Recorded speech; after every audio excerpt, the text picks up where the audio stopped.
nostalgic na tanong. Hmm. Sa tingin mo, ano yung peak ng time where yung pinakamagandang way, o pinakamagandang tao, pinakamagandang time to be alive? Kasi ano lang, naisip ko lang daming problema and everything. Pero yung peak men's experience natin, kumbaga, as tao dito sa Pinas, naisip ko lang. Pakiulit yung tanong, brother. Medyo nag-loading ng konti. Sa tingin mo, ano yung pinaka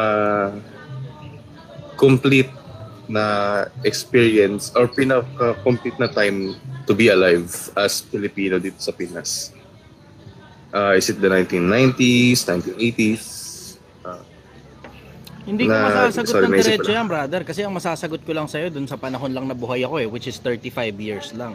Pero I will say, etong panahon natin ngayon, ito yung pinakamasarap na panahon para mabuhay. Bakit? Kasi yung simpleng konsepto na ito yung panahon kasi ng internet kasi simula pa lang ng internet. Isama mo pa yung konsepto na hindi naman kasi natin mababalikan yung nakaraan, hindi rin naman tayo makakarating sa 2 to 3 generations from now. Okay. Wala naman ibang panahon para masarap maging mabuhay kundi doon sa panahon na buhay ka eh. Yun ang isa sa mga bagay na curiosity ko tungkol sa konsepto ng oras. Bakit ang oras paabante lang? Tapos ang sinasabi nila, time is relative. Kasi there's space, there's matter. Yun yung manifestation ng time. Pero may mga nagsasabi, hindi naman doon nag-e-exist ang time eh. Nabebend nga ang time eh. I see. Nabebend ang time eh. True. Isipin mo yung konsepto na kapag habang lumalapit ka sa speed of light, umiikli ang oras. Tama. I agree with that. Tama naman. So ayun. Okay lang po, additional question? Sige lang, brother. Balata mo. Ito practical naman na question. Sumasabay kasi ako sa Project M. And last year, na-hit ko na yung 1M. In sales, pero in sales yun hindi ipon. Ipon lang. Ipon lang. Ipon lang po ba? Oo, kasi isipin mo yung konsepto na halimbawa may cancer ka. Tapos meron ka 1 million in sales. Mailalabas mo ba yung pera na yun? Okay. Akala ko kasi in sales. Ipon pero lang. sige. Kasi yung sa akin din, yung asset ko, lampas kalahating milyon na lahat ng assets ng Project 1M eh. Hindi ko naman kinakount yun. Hindi ko binibilang yun. Hindi ko sinasama sa bilang. So talagang pure cash lang talaga. As in liquid asset. Okay. Liquid asset. Okay. Sir, okay lang ba na magkaroon ng revolving credit sa credit card tapos para magamit lang ba sa business din? Lahat ng bagay na palagay mo makakatulong okay. Okay lang. Okay. Sige. Lahat ng bagay na palagay mo makakatulong okay. Pero hindi lahat ng bagay na makakatulong dapat mong pakinabangan. Maintindihan mo yun, dahan-dahan ka lang sa pakikinabang sa mga bagay na napapakinabangan mo at your disposal. Halimbawa, katulad ng credit card, credit sa bangko, hindi lahat ng panahon dapat gamitin mo credit sa bangko. Bakit? Kasi may mga pagkakataon, lalo na kapag usaping sugal, nagsusugal ka, minsan hindi mo na kino-consider na delikado ka kapag hawak mo credit card mo eh. Delikado ka pag hawak mo debit card mo. Tapos nasa casino ka. Delikado yun. Hindi lahat ng panahon kapaki-pakinabang yung mga possible assets that you can tap in. Minsan may mga panahon hindi mo talaga dapat pakinabangan yun. Lalo na tungkol sa pabor na makukuha mo sa tao. Ingatan nyo sarili nyo sa pagkuha ng pabor sa mga tao. 48 laws of power. Abhor the free lunch. Yes. Abhor the free lunch. Ingat kayo sa paghingi ng pabor sa mga tao kasi minsan ang kapalit ng pabor hindi mo kayang ibigay pabalik. Minsan masyadong expensive yung kapalit. Okay. Noted. Isa pa, bumababa ang credibility mo kapag humihingi ka ng pabor sa tao. So dahan-dahan lang. Dahan-dahan sa paghingi ng pabor sa kahit na sino. Follow-up question, brother. Magaganda yung mga tanong mo sorry. Medyo kakagising ko lang din. Tapos naisip ko kagad yung negosyo ko eh. So, yun lang. Okay. Opo. Sir, okay lang ba na 2 to 3 years na puro swelduhan lang muna kami kasi narinig ko yung konsepto na yung kay Boss RDR. So ginawa ko, swelduhan muna kami sa negosyo and then the rest extra is naiipon ko, ayun yung pinang-invest ko. Oo, brother, Hindi naman siguro hindi naman siguro masyadong depriving siguro sa amin yan, no? Pag ano. Oo, maganda yun. Maganda yun. Huwag mo munang ilalabas yung pera ng negosyo. Paikutin mo lang muna dun sa loob. Kasi otherwise, wala kang pinagkaiba niyan dun sa mga airlines company sa Amerika. Tangina, ang tindi ng mga airlines company sa Amerika. Ginagawa nila, syempre may sweldo sila, di ba? Shareholders eh. May sweldo sila. Bukod dun, kapag panahon para ilabas yung pera, nilalabas nila talaga lahat ng pondo. Tapos pag nagkakaroon ng crisis, humihingi sila ng tulong sa gobyerno ng Amerika para pondohan sila kasi inilabas nila yung pondo nila. Yung government bailout ba yun? Alam mo kwento niyan kung God. nag-aaral ka ng ekonomiya ng Amerika. Yes po. Normally talaga government bailout na nangyayari pag nagkakaroon ng bankruptcy. Pag ano. Ang problema, public transport sila. So pag pinabayaan mo ba bankrupt yan, paano ngayon lilipad mga tao? Basta lang titigil yung ekonomiya. Lalo silang titigil pagka nagsara. Lalong babagsak ang ekonomiya ng Amerika kapag merong airlines company na nagsara. True, I agree with that. Curious nga ang mga tao kung totoo ba talagang nakapag-bailout talaga si Donald Trump nung Trump Airlines niya o nalugi yun. Ay, oo. Kung nagre-research ka. I agree with that. Yes. Alam ko yung story niyan I agree with that. Tama naman. Yun lang kasi actually yun lang naman. I need yung confirmation whether I'm doing well or I'm doing okay sa panatilihin operations. mo muna yung pera sa negosyo. Maliban, exception to the rule ito. Maliban na kung nalulugi ka tapos wala nang pag-asa. Alamin mo dapat kung kailan ka dapat lumabas. Perahin mo na kapag palagay mo palugi na. Perahin mo na. Better, benta mo negosyo. Nag-iisip kasi kami for expansion sana. So, yun lang. Pero mas makakapag-expand ka kapag ang pera intact sa negosyo versus kinukuha mo tapos pinepersonal mo yung pera. Mas makakapag-expand ka pag ang pera intact sa negosyo. Palaguin niyo yung negosyo na parang pagpapalago ng bata. Pag ang bata, pinapakain mo ng tama, sapat, kumpleto sa pangangailangan, lalago ng maayos yan.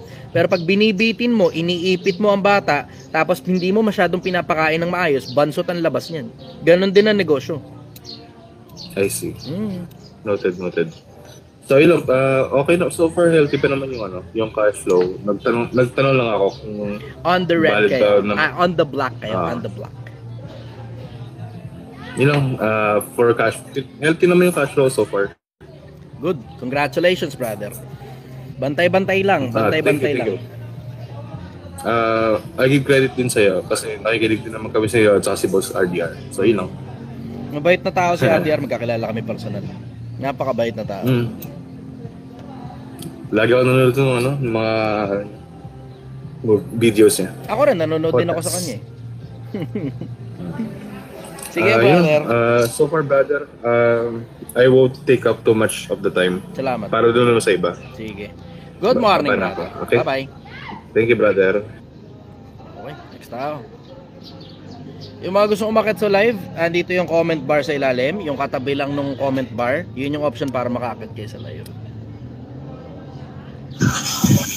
Brother, good morning. Good morning. Taga saan ka? Taga Las Piñas po. Las Piñas. Okay, ano tanong mo, brother? Ito po, hindi naman po ito ganun ka, importanteng tanong. Okay. Kapag isang tao may prinsipyo, parang hindi na po iisipin. Pero, kasi, sa ngayon po kasi, ito yung umiikot sa social media. Kumbaga, marami pong konsepto na lumalabas, iba-ibang paniniwala, iba-iba po yung pagkakaintindi nila. Pero sa palagay nyo lang po, paano nyo po ba nasasabi na red flag ang isang tao? O yung isang tao po, hindi maganda yung, yung ugali or paniniwala niya talaga? Pagka palagay mo hahatakin kanyang tao na yan pababa. Maraming patterns yan. Isa yung mangungutang, isa yung may pitik ang ugali na hindi makatanggap ng pagkakamali, isa yung lahat umuoo lang tapos hindi naman pinaninindigan. Sa mga boka nila, doon mo makukuha. Sa mga pananalita nila. Ang sabi ni Kristo, ang oo ay maging oo, ang hindi ay maging hindi.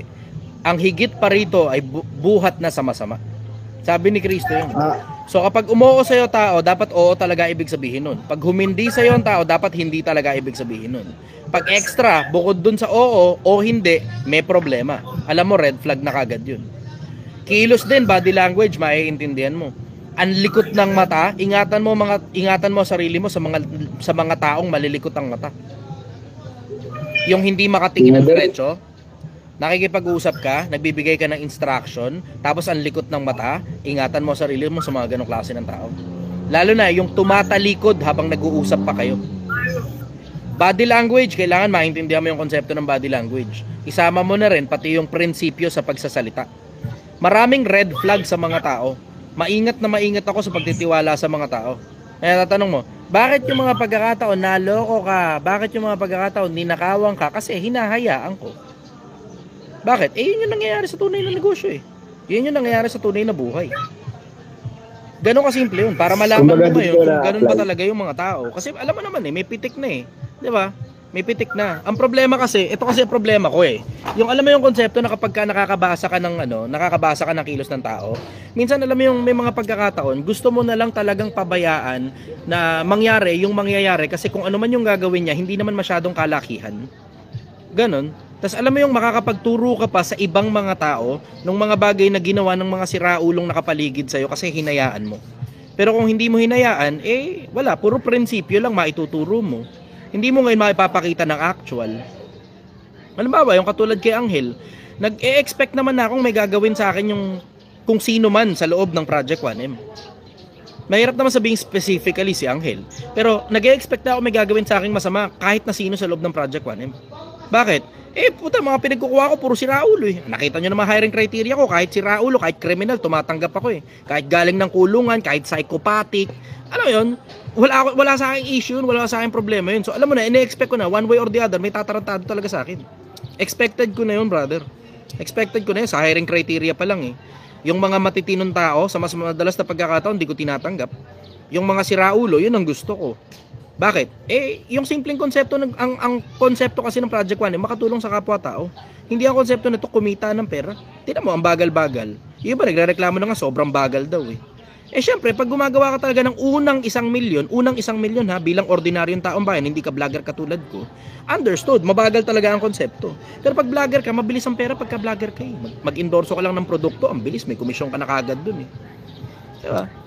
Ganon, yung konsepto ng yung konsepto na paano mo malalaman yung mga red flag, kailangan matuto kang bumasa ng kilos, kailangan matuto kang bumasa ng pananalita. Pag sinungaling ang tao, tanggapin mo sa sarili mo na sinungaling talaga yan.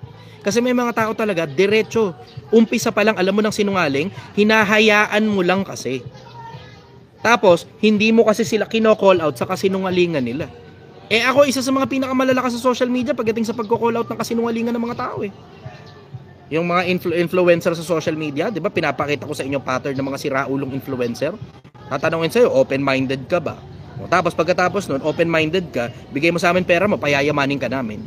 Di ba? Yan pinaka-common na kasi nungalingan ng mga influencer eh. Bigay mo sa amin pera mo, payayamanin ka namin. Nagtataka ka, bigay pala sa'yo pera, payayamanin. Ba't yung sarili mong pera hindi mo kayang gamitin para payamanin mo sarili mo? Ba't ganun? Ba't kailangan mo pa yung barya ng kapwa-tao mo? Di ba? May mga tao hindi rin kasi nila tinatanggap na sinungaling yung kausap nila eh. Masyadong mabait ang mga Pilipino. Diretsahan, sa Amerika ang daling mag-call out ng bullshit eh. Pero dito sa Pilipinas, napakabait ng mga Pilipino kahit sinungaling na pastor. Ine-entertain nila, pinagtatanggol pa nila. Pero mukha luluwa na pinag-uusapan, sinungaling na pastor, okay lang sa'yo, niloloko ka. Hinihingan ka ng 10% ng sweldo mo, pinagtatanggol mo pa yung pastor mo. Doon ako believe talaga, nakakamangha talaga yung lalim ng pagka mabuting isip ng maraming mga Pilipino. Iniisip nila na mabuti ang mundo at wala masyadong maraming manloloko hanggang sila na yung mabiktima. Kasi umpisa pa lang, napapansin mo na may pitik itong tao na to, sinungaling itong tao na to, hinahayaan mo lang siya sa kasinungalingan niya, kaya ngayon lumaki tuloy yung damage sa'yo. Kung umpisa pa lang sana, hindi mo na hinayaan, sana nakatipid ka pa ng sobrang daming pera. Diba? Ganun yung konsepto eh. Buhay mo, natipid mo, oras mo, natipid mo, pera mo, natipid mo. Isa sa mga pinakamagagandang halimbawa niyan, tinan mo OFW. Hingi ng pera mga kamag-anak nila, panggap na meron daw emergency. Panggap lang naman na emergency, hindi man talaga totoo yun eh. Puta, pambayad ng ilaw, tubig, emergency. Isang buwan yan, ine-expect mo na yan na magbabayad ka ng ilaw at tubig. Renta, emergency. Huwag mo naman sabihin sa akin sa loob ng isang buwan, di ka nakagawa ng pera, pambayad mo ng renta. O hindi ka lang talaga gumawa, o baka inubos mo ang pera. Diba? Napakarami niyan sa lipunan, brother. Kailangan mong maintindihan yung patterns ng mga tao. Pag naintindihan mo yung patterns ng mga tao, wala kayo na ngayon masyadong maraming problema tungkol sa mga manloloko at saka mga sinungaling na mga taong punong-puno ng red flag. Kasi pansin mo na kagad, umpisa pa lang, pansin mo na agad eh. Yung mga nagpapakita na sports car, mansion, bakit pinapakita mo yung lifestyle mo? Na sobrang yaman. Tapos saka mo lang malalaman, kaya pala niya pinapakita kasi iniinggit ka pala niya. Bakit ka iniinggit? Para bigay mo pera mo sa kanya. Basic. Yun ang sagot ko, brother. Kumbaga yung pinaka, ito ba yung base sa pagkakaintindi ko? Ayun, tama sabi nito. Ayoko palampasin to. Sabi ni I am Rob, sabi niya hype. Tama yun. Karamihan sa mga sinungaling na mga tao ang ginagamit hype. Hype. Yun talaga ginagamit. Pagka pinautang mo ko, babayaran kita sa katapusan, tutubuan ko pa. Ikaw naman, mag-i-interest ka rin sa tubo. Hinipe ka. Diba? Tapos tsaka mo nalang malalaman, puta, tangay-tangay ngayon yung pera mo. Wala naman palang tubo, pati puhunan kasama pa. Bale po yung yung pinaka, kasi po sa pagkakaintindi ko, yung pinaka general concept po ng pagiging red flag is yung hindi matanggap yung katotohanan and tinotolerate yung kasinungalingan. Isa yon, brother. Pero ang pinaka general, I will say, pinakamalaking red flag sa'yo bilang tao, yung hindi ka marunong bumasa ng red flag. Inosente ka masyado. Kailangan mo makita patterns ng mga tao. Ikaw mismo, kailangan mo makilala patterns ng mga tao. Pag nakita mo na in the past na ito yung ginawa sa'yo nung taong sinungaling, makikita mo na ngayon prelude sa kasinungalingan na gagawin nila na malaki ang damage sa'yo. Merong simula yan. Nakita mo na dati yan, hindi mo lang pinapansin. Tignan mo, pansinin mo. Tama. Ito pattern ito. Ito pattern ito. OFW, kausap ko muna kayo. Dahil gantong oras, 6:00 pa lang ng umaga, yung iba sa inyo gising pa. OFW, hindi ba napapansin ninyo, yung mga taong umuutang sa inyo, nagsisimula muna sa pangangamusta? Type yes, kung gano'n ang strategy ng mga yan.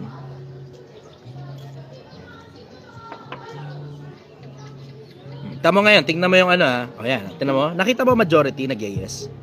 Nakita mo? So, ibig sabihin, matagal na panahon nang hindi nangangamusta yan. All of a sudden, biglang nangangamusta. Bakit nangangamusta? Kasi may kailangan. Sige, kita mo?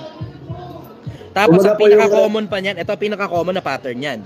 Common na pattern yan, alam mo nang hindi ka babayaran pag ang utang sa'yo, starting from 2,000, 5,000, 10,000. Doon yan, 2,000, 5,000, 10,000. 2,000, 5,000, 10,000. Pag ganyang pera yung hinihingi sa inyo, malamang hindi na magbabayad yan. Kumbaga yung pagiging red flag, hindi pa pala siya hindi yung pinakamatindi yung tao na red flag, kundi yung pinakamatinding red flag yung tao na dapat mo na nakakakita doon. Nadali. Ayun, thank you. How I wish, gusto kong isipin na mabuting tao lang yung mga tao na hindi nakakakita ng red flag. Pero magkaiba kasi yung konsepto na mabuting tao na hinayaan mo lang yung red flag versus hindi mo talaga alam, ignorante ka. Yung mga taong ignorante, sa mas madalas na pagkakataon, brother, prone yan sa wala sa lugar na klase ng mindset. Tapos madadamage ka ng mga tao na yun, madadamay ka pa sa problema ng iba. Ayun, yun lang naman po kasi ang dami po kasi lumalabas na explanation or concept sa social media. Then, pag naririnig mo, parang minsan may mga sarili-sarili lang po silang, minsan yung pagiging red flag po parang, iba-iba po kasi yung paniniwala nila eh. Kumbaga, nakakalito po talaga. Let's just kasi put it this iba way. Po sila paniniwala. Lahat ng tao may kanya-kanyang red flag. Including me, including you, and everyone else.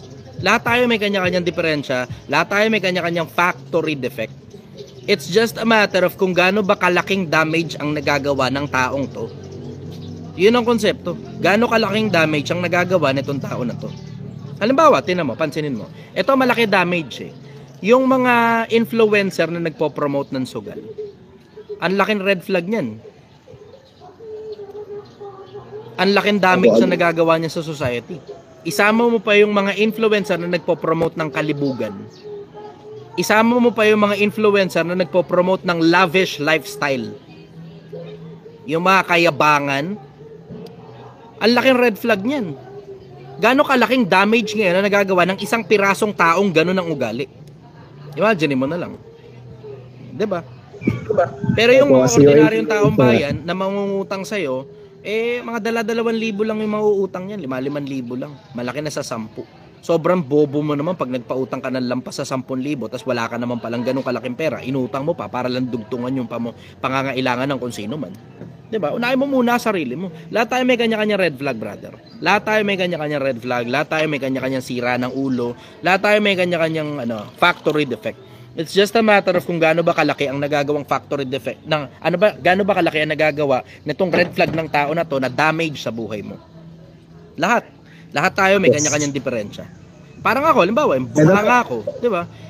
Alam niyo naman red flag sa akin yung bunganga ko eh. Bakit? Nagmumura ako eh, 'di ba? Pero gaano kalaking damage yung nagagawa ng pagmumura ko kung ikumpara mo naman sa taba ng utak ko na ipinapasa ko sa inyo na natututo kayo na alam niyo mas malaking pakinabang yung pagkatuto ninyo kaysa sa pagmumura ko. Ipagpapatawad mo na lang yung pagmumura ko kasi it's just between me and my God. Ganon yun. Agree po ako dun. Pwede mo additional question? Sige, brother.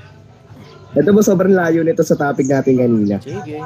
Ano po yung pinaka-productive na pwedeng gawin ng 16 years old na nag-aaral pa? Mag-aaral ka na mabuti. Nothing beats the tried and true, brother. Nothing beats tried and true. Walang tatalo dun sa konsepto na isang bata ka na matalino, na nakakaalala sa Diyos, na nakakaalala sa magulang mo, na tinatabaan mo ang utak mo para maging kapaki-pakinabang ka sa lipunan. Yan yung panahon para magpakatalino ka ng gusto. Yan yung panahon para magpakatalino ka ng gusto. And this advice I will give to myself kung babalik ako sa 16 years old ko. Sa pagka 16 years old ko dati. Bibigay ko sa sarili ko yung advice na yun. Boy, Chester, talinuhan mo ng gusto. Ire-respeto ka ng mga tao pagtungtong mo ng 35. Yun mismo eksakto sasabihin ko sa sarili ko kung ako 16 years old na katulad mo. Talinuhan mo ng gusto, tabaan mo ng gusto utak mo, galingan mo ng gusto sa buhay, tindihan mo, lupitan mo, mag-aral ka ng gusto dahil mahal na mahal ng mga tao, yung mga taong matatalino na dahil sa katalinuhan nila nakakatulong sila sa kapwa-tao. Mas mahal ng mga tao yung mga taong nakakatulong sa buhay nila na yung konting bagay na naintindihan nung kapwa-tao mo na pakinabangan niya hanggang mamatay siya. Versus yung binigyan lang siya ng konting pera ng kung sino mang politiko o binigyan lang siya ng konting pagkain nung panahong nagugutom siya. Yung pera, yung pagkain, kinabukasan, gutom ka na naman, gipit ka na naman. Pero pag karunungan na ibinigay mo sa kapwa-tao, gaya ng kawikaan ng mga matatanda, yan yung kayamanan na hindi kailanman mananakaw. Yun ang sagot ko rin, brother. Agree po ako doon. Pero kasi, syempre po, 16 pa lang po ako. Sa edad ko po kasi na ganito, ang dami po kasing umiikot na impluwensya sa akin. Hindi po sa bisyo Kumbaga po sa mga prinsipyo po na pwedeng maipasa sa akin, sa mga pag-uugali.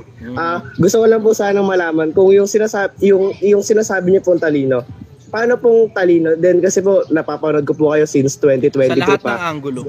Lalo na sa mga pinaka-paborito mo. Sa lahat ng anggulo, lalo na sa mga pinaka-paborito mo. Yan. Thank you po. Kasi, syempre, nalilito rin po kasi ako. Alam mo, isa sa mga pinakamalalaking bagay na napakinabangan ko, ito derechahan na, ate-ate na lang to. Ate-ate na lang to. Pero isa sa mga pinakamalalaking bagay na napakinabangan ko mula pagkabata, 1:7 ng kawikaan, ang pagkatakot sa Panginoon ay pasimula ng karunungan. Yan ay isa sa mga pinakamalalaking bagay na natutunan, na napakinabangan ko talaga ng gusto. Kasi mahilig akong mag-aral ng tungkol sa spiritualismo In general, hindi lang Biblia, pati Quran, sinatsaga akong aralin At maraming iba't iba pang religion at maraming iba't iba pang mga bagay. Kasi ang sabi ni Pablo sa Biblia, sa pagsasanay ng katawan ay may kaunting pakinabang. Ngunit ang kabanalan na pinagsasanayan ay may pakinabang sa buhay na ito at sa darating. Isipin mo yung dami ng talino ni Solomon na pinagtsagaan kong basahin. Sa haba ng panahon, ang dami kong napakinabangan doon, brother. Yung talino ng mga propeta, ang dami kong napakinabangan doon, brother. Kasi karamihan sa mga propeta, yung mga bagay na sinasabi nila, tried and true Subok na libu-libong taon. Subok sa libu-libong taon. yung dami ng karunungan ng mga bayani, yung dami ng karunungan ng mga propeta, pag dun ka dun sa hanay na yun nag-aral, applicable yun sa maraming panig ng buhay, including finances. Including finances.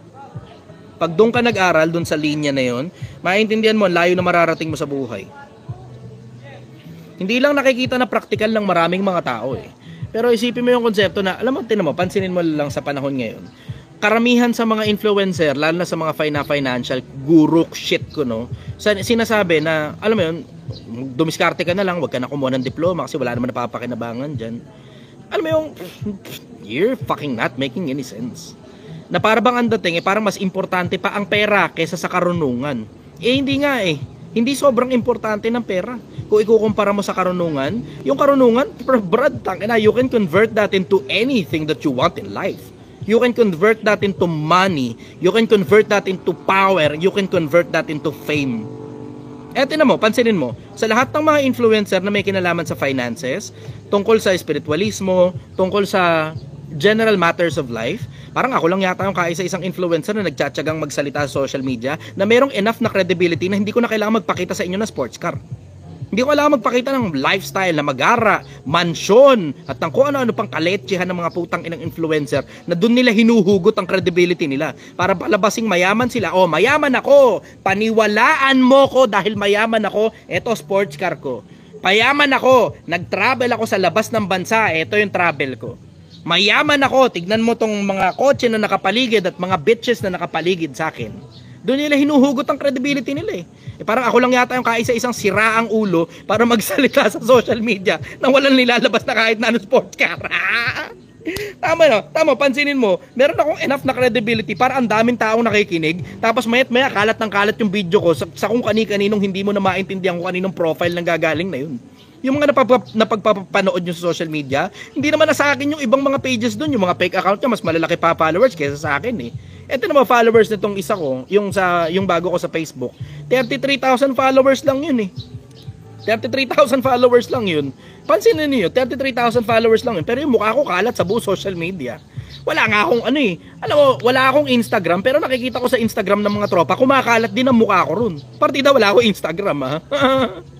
Tignan mo yun, isipin mo you have enough credibility, you have enough wisdom para pakinggan ka ng maraming mga tao na hindi nga man lang akong naglalabas ng kahit na anong akin. Hindi ako naglalabas ng kahit na ano sa akin. Meron lang akong konting kwento, konting pitik na ganito, makikita mo sa kung saan man. Pero hindi yun parang katulad ng iba, naglalakad lang, tapos sasakay sa sports car, ipagbubukas pa ng pinto ng kung sino mang putang inang, alam mo namang actor lang, arte-arte lang yun, hindi naman talaga totoong buhay yun. Di ba? Gets mo yun? Pag matalino ka, brother, malayo mararating mo sa buhay. You will have enough credibility para pinakikinggan ka ng mga tao kahit hindi mo na kailangan magpakita pa ng assets. Hindi na kailangan magpakita pa ng assets. Ayun, yun ang sagot ko ron, brother. Follow-up question. About naman po doon. Oy, nawala ka. Tuloy.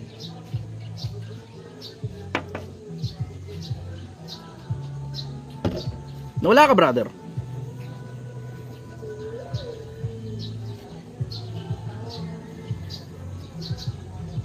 Sayang, ganda pa naman ng tanong nito. 16 years old lang eh. Gusto ko mapagsilbihan yung mga ganun. Nawala ka yata ng internet, brother.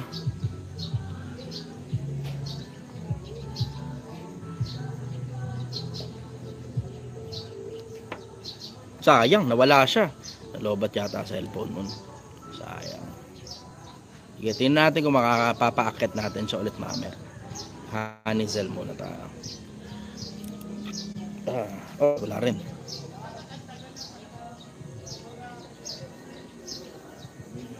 Cut natin itong isa. Natin kung ba pwede natin i-akit ito. Sarap ng buhay. Napakasarap ng buhay. Oh, hindi makakit. Okay, next na kagad ta. Next. B.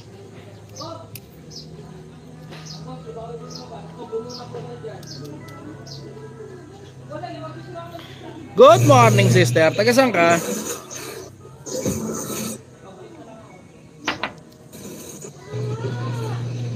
Yan lang, mukhang wala yata siya. Sister, good morning. Taga saan ka? Ito. Oh, Kaneshi. May follow-up question to sigurado. Baba muna kita, Be. Pangalan niya, Be.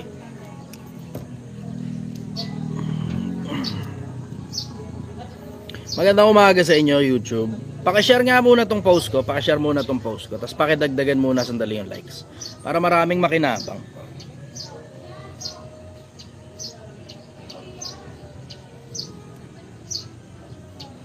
Paneshi. Tignan nga natin. May mapapatesting lang ako. Tignan lang natin kung tataas ang viewers na to. So 27,000 hearts ako ngayon. Pahingin akong 35,000 hearts. Dudutin nyo lang ng konti. Pahingin 35,000 hearts. Dudutin nyo lang ng konti. Tignan lang natin kung aangat yung viewers. Tignan lang natin. Si Kaneshi, wala, waiting tayo. Next tayo. Keso. Jessa muna tayo. Babae muna. Bihira lang kasi makapagpakit ng babae. Jessa, good morning. Taga saan ka? Leon, good morning, idol. Brother, lalaki ka pala. Sa asawa ko yung account. Okay. Ano tanong mo, brother? Madami kong tanong pero nakaka-blackout pala kapag... Sabi ko nga kasi sa inyo, isulat ninyo. Kasi nga, kakaputol dibdib ninyo eh. Intimidating pa naman ako. Oo, kaya nga. Bali yung tanong ko kasi, ganito. Kasi matagal na ako sumusunod sa'yo. Umaanot naman ng konti, nakakausad na. Parang gusto ko na kasing umuwi ng probinsya. Nandito ako sa Manila pala. Okay. Parang gusto ko na umuwi ng probinsya. Ganun kasi, okay naman sana dito yung trabaho, yung kitaan, okay naman. Kaya lang ang problema kasi yung surrounding. Yung surrounding, alam mo naman dito sa Manila, hindi naman kasi lumalaki na yung mga bata. Okay lang, sa squatters area kayo. Ha? Sa squatters area kayo. Parang ganun. Okay, gets ko na. Understood na yun, naintindihan na kita. Sige, tuloy. Lumalaki na yung mga bata. Parang gusto ko na mag-settle na sa probinsya. Ang doubt ko lang, siyempre, pag umuwi ka doon, contract ulit. Ulit, pag umuwi ka doon? From scratch ulit. Dito kasi medyo stable na eh. Kahit pa paano nakakausad-usad na. Anong problema doon? Anong ma-advise mo doon? Okay lang kaya na... Di wag ka matakot na magsimula sa scratch ulit. Wala naman ako nakikita problema ron eh. Wag ka matakot na magsimula sa scratch ulit. Brother, kinabukasan ng mga anak mo pinag-uusapan dyan. Yun yung iniisip ko eh. Hindi mas importante ang pera kaysa sa kinabukasan ng mga bata. Ayun, tama. Kasi yung environment, hindi yun yung environment na gusto ko na kalakihan ng mga anak ko. Diba? Tama. Alam mo naman dito, agahan na nila yung diba? Ganon. Tama ka. Okay. Medyo siguro natatakot lang ako magsimula sa umpisa. Bakit? Syempre, from scratch ka ulit na, alam mo yung stable ng buhay mo dito, hindi ka na namumroblema ng pagkain, meron ka ng ganyan. Siyempre pag umuwi ka doon, mag-umpisa ka ulit sa umpisa. From zero talaga. Okay lang yun, wala namang problema ron eh. Wala akong nakikitang problema ron, brother. Wala akong nakikitang problema ron. Kasi kung magsisimula ka ulit sa from scratch, ano naman na masama ron? Kung abutin ka ng 2-3 taon bago mo kitain yung dating kinikita mo sa Metro Manila, sigurado ka naman sa kinabukasan ng anak mo, maganda yung environment. Sa bagay, tama.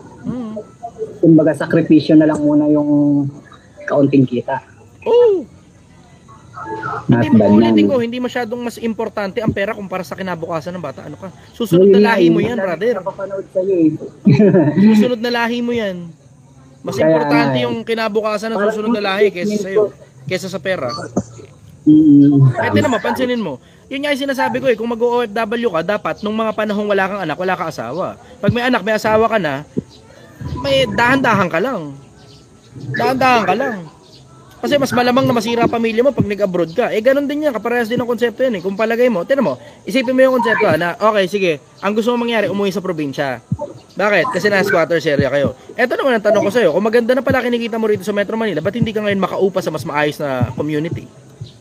Hindi kaya ng kinikita. Hindi, maghahanap ka lang. Sisipagan mo. Para kung magkano man yung budget nyo para dyan, lakihan mo lang ng konting-konti lang, halaga ng 500 lang o 1,000 lang ang diferensya, makakalipat na kayo. Baka mas maliit nga lang ng konti yun kaysa sa laki ng meron sa inyo sa squatters area. Pero at least maayos yung community. Kaya yan, sisipagan mo lang. Ayun. Ayun na ngayon, resolvado na ngayon yung problema mo. Kung hindi mo kung ayaw mong umuwi ng probinsya, gusto mo dito dahil malaki pera, di lumipat kayo ng ibang bahay. Actually, okay lang sa akin naman yung konti ang kita, hindi naman. Alam mo yung hindi na ako naghahangad ng sobrang marami ang buhay. Ako, suggestion ko, brother, kung kaya rin lang naman, maghangad ka. Wala namang masama doon kung tinatrabaho mo eh. Sa bagay, oo. Oo, basta tinatrabaho mo. Pero ang masama, yung naghahangad ka, tapos sa masamang paraan mo kinukuha. O worse, naghahangad ka, tapos wala kang ginagawa. Kasi din naman, pansinin mo kaalakbay ng malaking sweldo, yung taba ng utak tumatalino ka rin. Kaalakbay yun, magkasabay yun. Hindi ka mapopromote sa trabaho pag bobo ka. Gets mo yun? Actually, tumaas na. Dahil pinag-aralan ko rin kasi yung trabaho ko. Ginagalingan ko din. Oh. Siguro na ako nga ito, tingnan mo, tungkol sa kabobohan, ito nga nagtataka nga ako rito sa Tates Sabi niya, pangit ugali niya sa personal, huwag kayo pauto dyan. Tanga, kahit sa live, pangit din ugali ko. Bobo talaga. Akala niya yata, maganda ugali ko pag nakaharap ako sa inyo. Hindi, tanga, pangit din ugali ko pag nakaharap ako sa inyo. Sa personal, pangit din ugali ko. Ganun na lang, mas madaling sabihin yun, pangit ang ugali ko. Syempre, sobrang bobo niya. Hindi niya ngayon magets na dito. Kahit nasa live ako, tinan mo, sinasabihan ko siya ng bobo. Kasi nga, pangit niya kasi ugali ko. Ganun lang naman yun eh. Ganun lang naman yun eh. Anyways, follow up question, brother. Wala na akong maalala eh. Dami kong tanong nung nakaraan. Tsaka yung mga 3 AM thoughts. Dami. Kasi nga, isulat nyo nga kasi. Sa lahat ng nakikinig dito, sulat nyo kasi. Sulat nyo. O, di, susunod na pagkakataon, kung sakali makachamba ka, makakit ka, meron ka nga isang mahabang listahan. Ine-entertain ko naman yun eh. As long as, entertaining enough para sa audience ko. Wag ka lang yung paikot-ikot lang tayo sa isang pirasong tanong, tapos ayaw mo lang talagang gawin yung resolution na sinasuggest ko sa'yo. Diba? Well, thank you very much, brother. Maraming salamat. Brother. Bye-bye. Bye-bye. Okay, next tao. Maganda-ganda bagsakan ngayon. Ang kulit ng pangalan to, Keso. Sige, akatan si Keso. Ay, Keso. May kadugtong. Keso. Keso de bola. Okay. Brother, good morning. Taga saan ka? Keso de bola. Nasa Pandesal ka na ba? Tulog pa si brother. Next time. Giancarlo Bande. Next.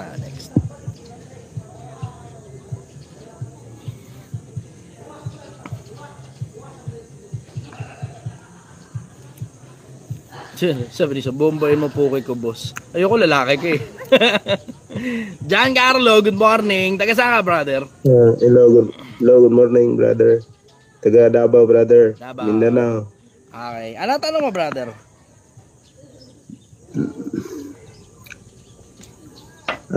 Ano sana, brother eh. Kasi,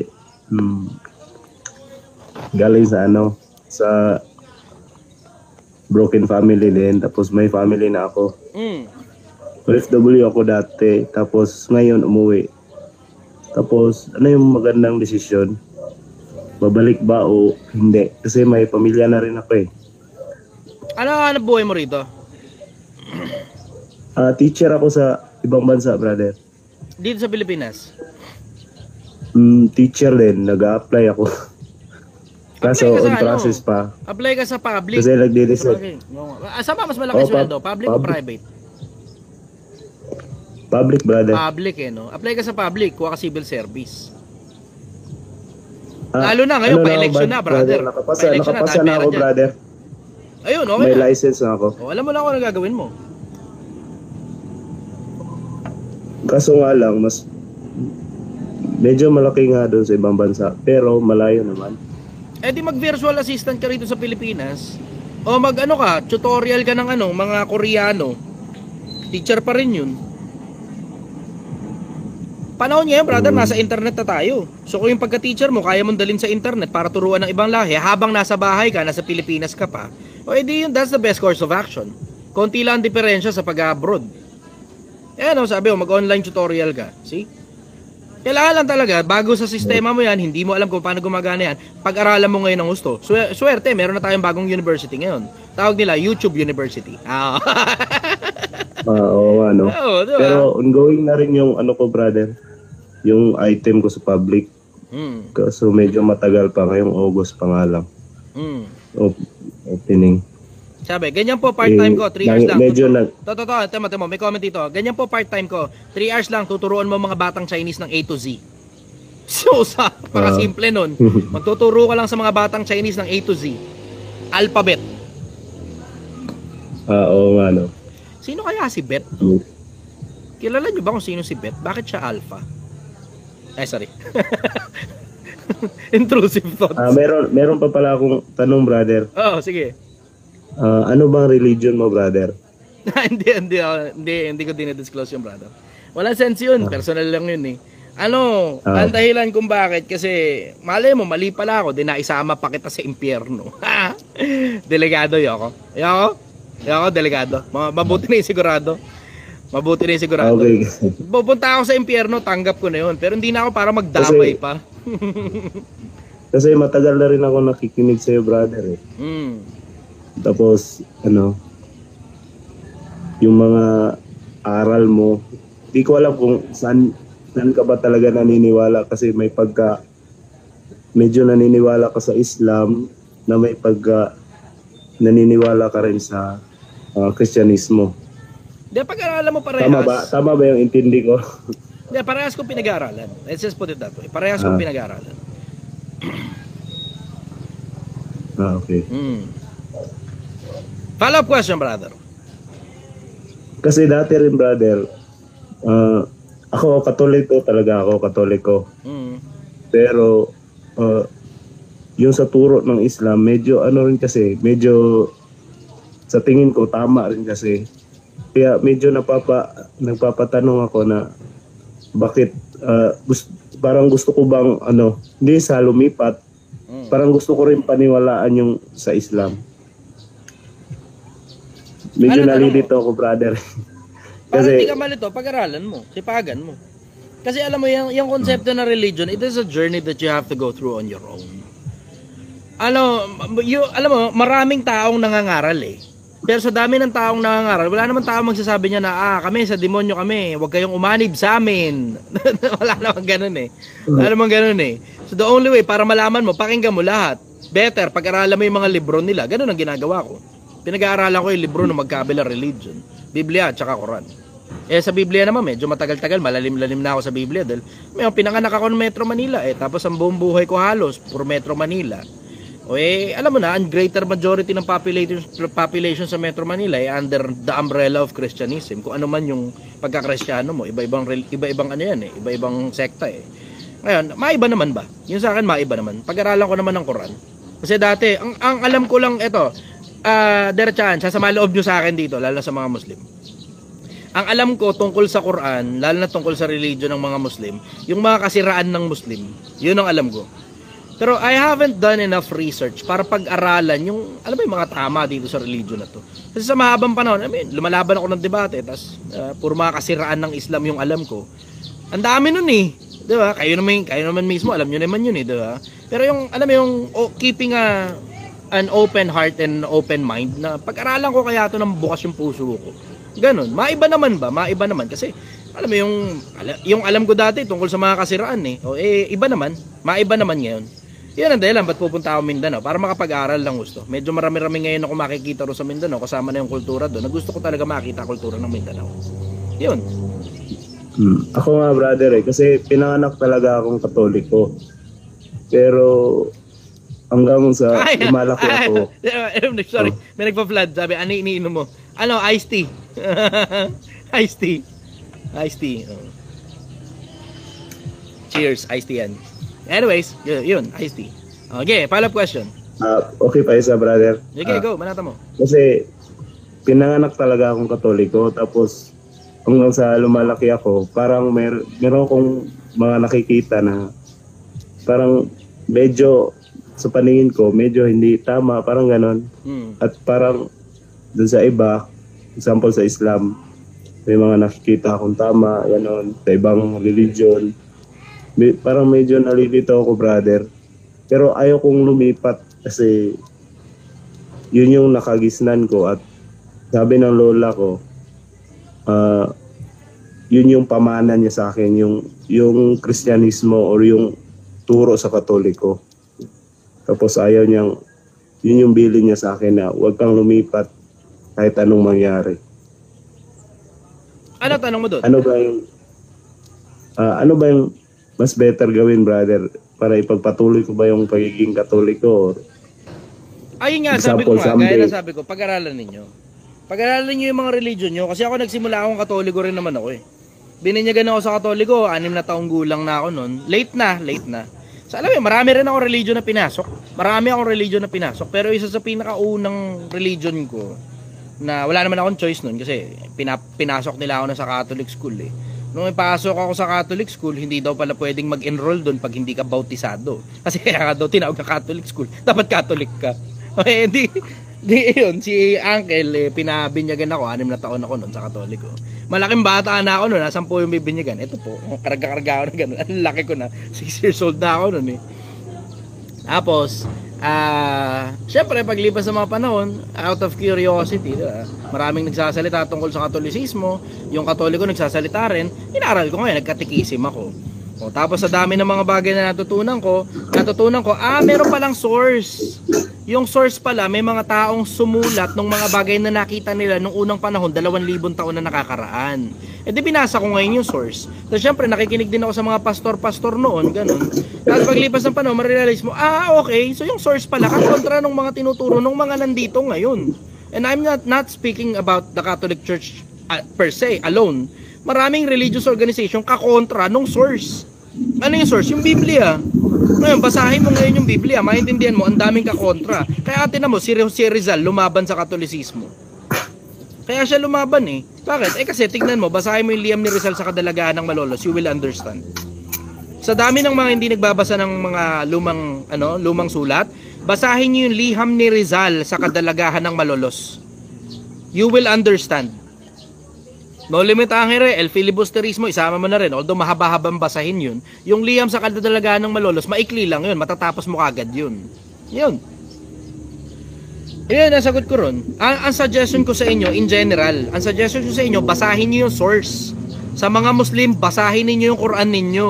Sa mga Katolik, sa mga Kristiyano, in general, basahin niyo yung Biblia ninyo. Kung ano yung pinanggagalingan ng pananampalataya ng mga nakakita, si ipinasulat ngayon, isinulat naman nila, ngayon nakarating sa panahon natin yung mga bagay na isinulat nung mga nakakita, basahin ninyo yun kasi sila yung nakakita, wala tayong malay sa panahon natin. Itong panahon natin, wala na yung mga propeta, patay na silang lahat. Patay na sila. Ngayon itong panahon natin, ito ngayon yung panahon para basahin mo yung mga propetang libu-libong taon na ang tanda. Yun ang suggestion ko sa inyo. Okay, maraming salamat, brother. Siguro kulang lang ako sa kailangan ko pang kumbaga dig deeper sa religion na gusto kong pasukan. Yan ang suggestion ko sa'yo. Simulan mo na muna sa sarili mong religion. Yun ang suggestion ko sa'yo. Kasi mahirap namang umalis doon sa religion na pinanggalingan mo nang hindi mo pan lang naungkat yung religion mo. Aral ka muna sa Katolisismo, tapos ikumpara mo ngayon yung sa nakasulat sa Biblia. Doon ka muna. Good start na yan, brother. Kasi maraming mga tao Katoliko eh. So, alam mo yun, sobrang daming taong Katoliko eh. Mag-aral ka na rin ng tungkol sa Katolisismo. Yun ang suggestion ko. Para hindi bias. Ito mo yun, nakarinig kasi ako ng bago. Lilipat ako sa bago. Iniwan mo yung dati mong pananampalataya. Malay mo ba, baka yan ang totoo. Diba? Pero, dati brother, Baptist din ako eh. Kasi Baptist yung papa ko. Pero hindi ako nagpabinyag. Yeah. Kumbaga, naging young people ako doon. Kasi sa Maynila ako nag-aral dati. Sa RTU. Sa RTU sa Pasig. Diyan ako nag-aral dati. RTU. Tapos, brings back so many memories. Ang dami ko nakalaban ng debate dyan sa RTU dati. Ang dami ko nakalaban ng debate dyan sa RTU. Okay. Brings back so many memories. sorry. Pero Hindi. goods din Itong naman programa yung na to, hindi pala religion para sa ng- akin, para sa inyo pala. religion ng papa ko. Okay din siya kasi hindi nila pinipilit na lumipat. Naging young people ako doon eh. Naging young people. Active kami sa simbahan ng family ko. Diyan sa sa Manila. Sa Emmanuel Baptist Church yun eh. Pero yun, hindi ako lumipat kasi nga yun yung bilin ng lola ko. Pero okay lang din naman sa kanila. Wag kang maghumawak, Tanggap- brother, oh. sa bilin ng lola mo. Huwag kang maghumawak sa bilin ng lola mo. Takot na takot ka dahil sa lola mo. Dadaling ka ba ng lola mo sa langit? Yun kasi nagpalaki sa akin, brother. Kahit pa. Matuto kang aralin. Mas maigi na yung pananampalataya mo, ang saligan, sarili mong research. Na yun mismo yung sinabi ng Diyos. Sarili mong research, brother. Kasi mahirap, ang daming taong nagpapanggap na sinabi ng Diyos yung mga bagay na pinagsasabi nila eh. Ang dami. Alam mo, yung nga rin balita ako sa Islam eh. Marami ring nagtuturo ng mga bagay-bagay wala sa Quran. Kaya nga, pinagtsatsagaan kong basahin eh.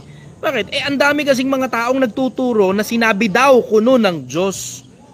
Hindi na importante kung sinong Diyos yan. Pero yung Diyos na pinaniniwalaan mo, sa madalas na pagkakataon, may mga nagtuturo tungkol dyan. Tapos yung mga taong nagtuturo tungkol doon sa Diyos na pinaniniwalaan mo, mali pala yung ibang tinuturo nila. Walang sinabi na ganun sa libro nila. Walang sinabi na ganun sa libro.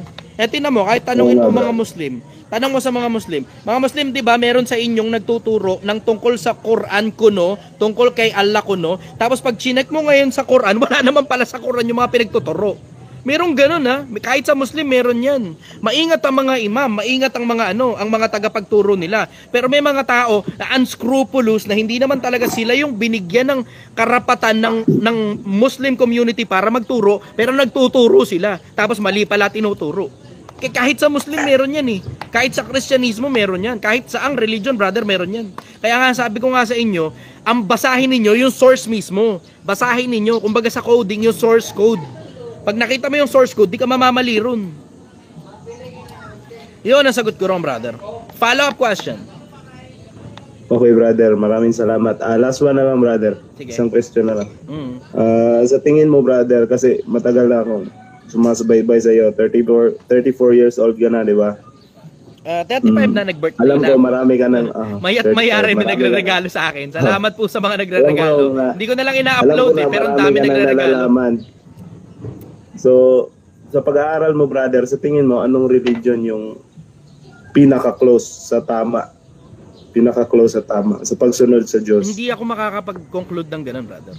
Mahirap na conclusion yun. Isipin mo, kinongclude ko ngayon na, etong religion na to, ang pinakatama. Tapos mali pala ako.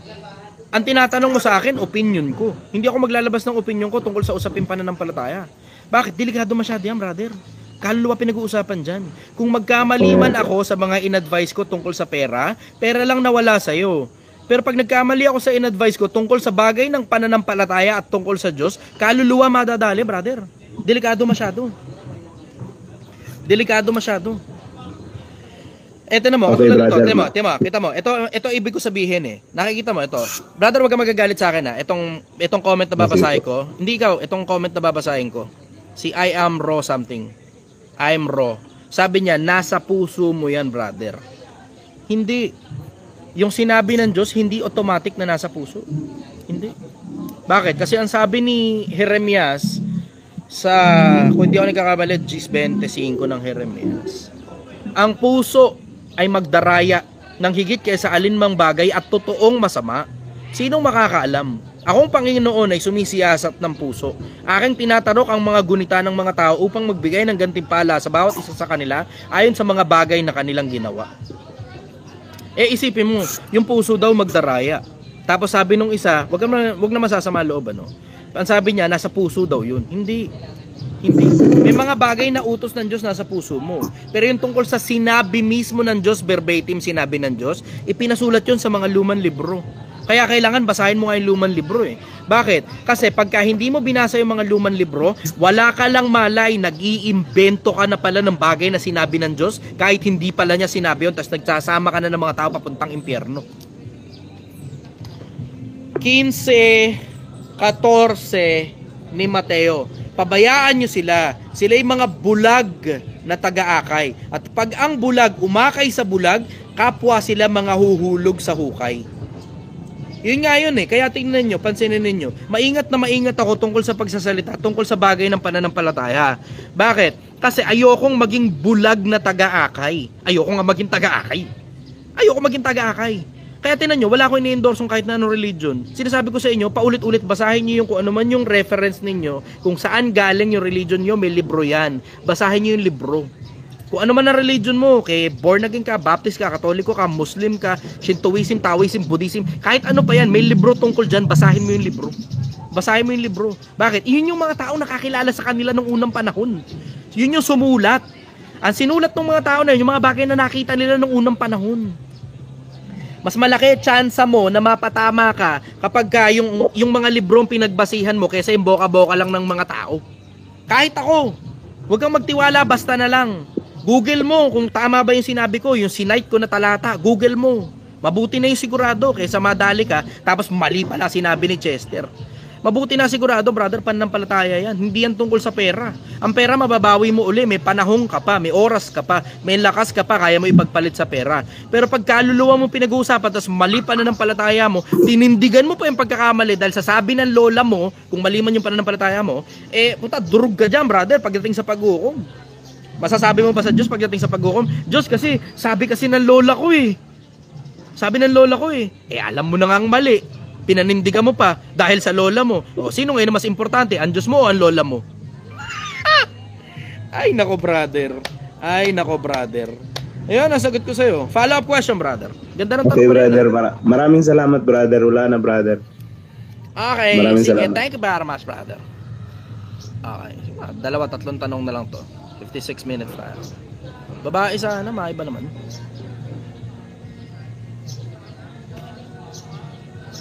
Ay, may napindot tuloy. Napindot. Sabi, dati ka ba MCGI? Lahat halos ng religion. Ganun na lang. Let's just put it that way. Halos lahat ng religion pinasok ko.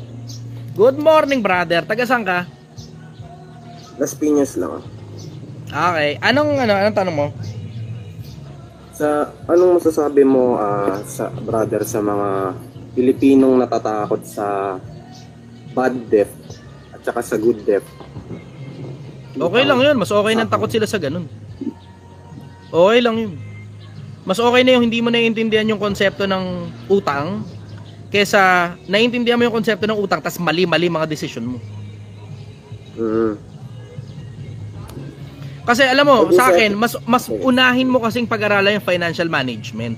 Paano ba maghawak ng sarili mong pera na hindi galing sa utang?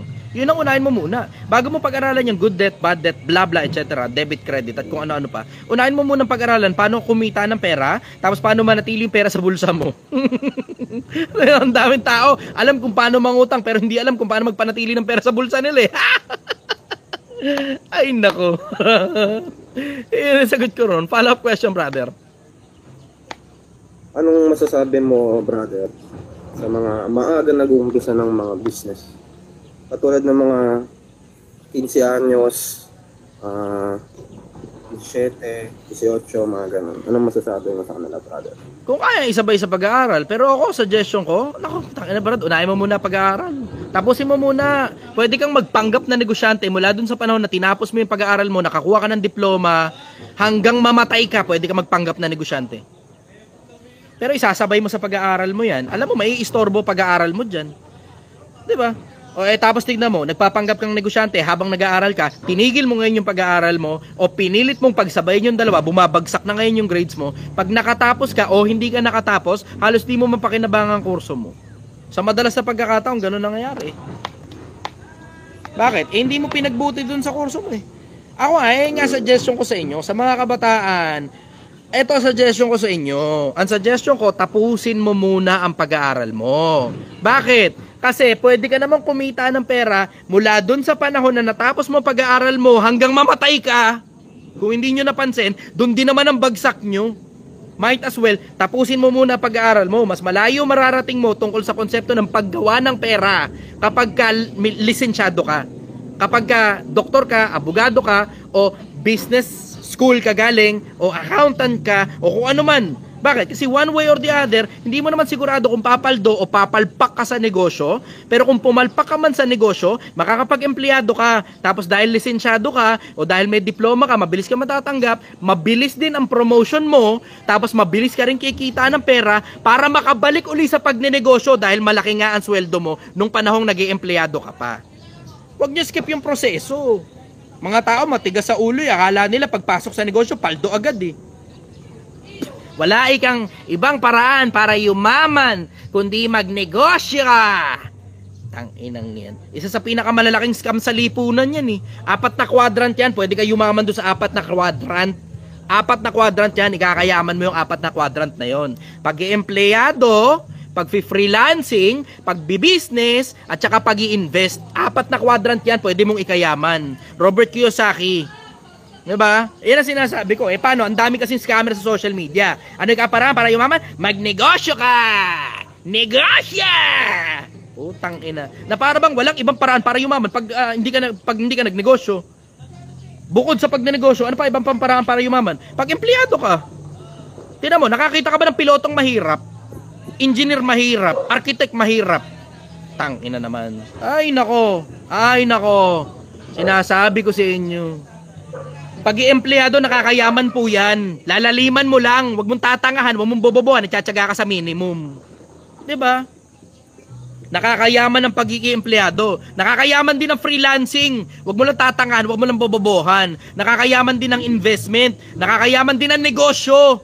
Pero lahat ng yan, pag bobo ka, pag tanga ka, pare-parehas lang na bagsak ka dyan sa lahat ng yan. Yan ang sinasabi ko sa inyo. Walang magsasalita ng ganyan sa inyo, Pilipinas. Wala halos nagtatapat sa inyo sa mga business guru ninyo. Halos walang nagtatapat sa inyo sa mga business guru ninyo. Karamihan sa mga business guru nyo, sinungaling.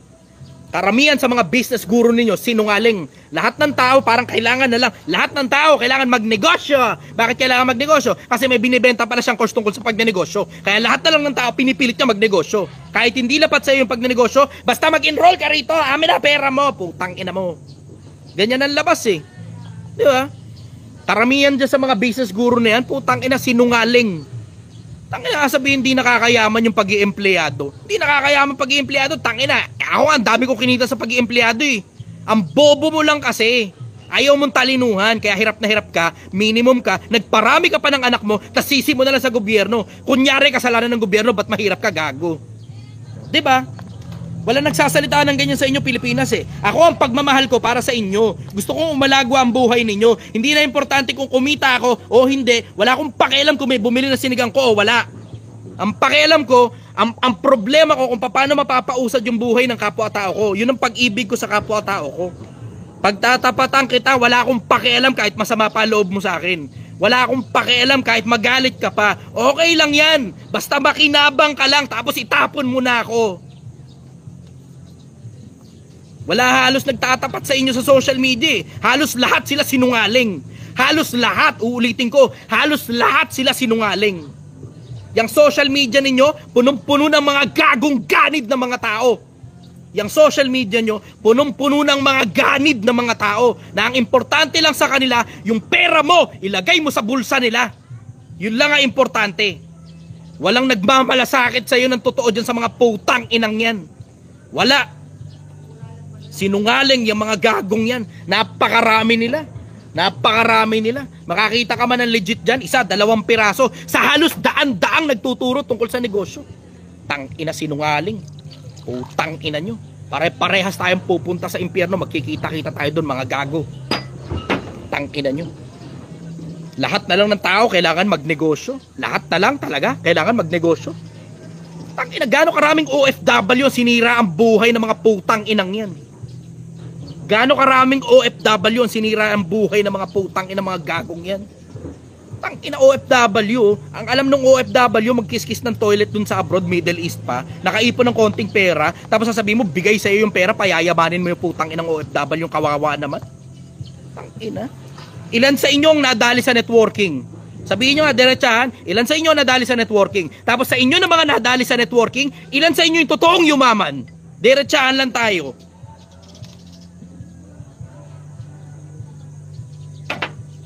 Wala halos nag-uusap ng ganyan eh. Wala halos nag-uusap ng ganyan.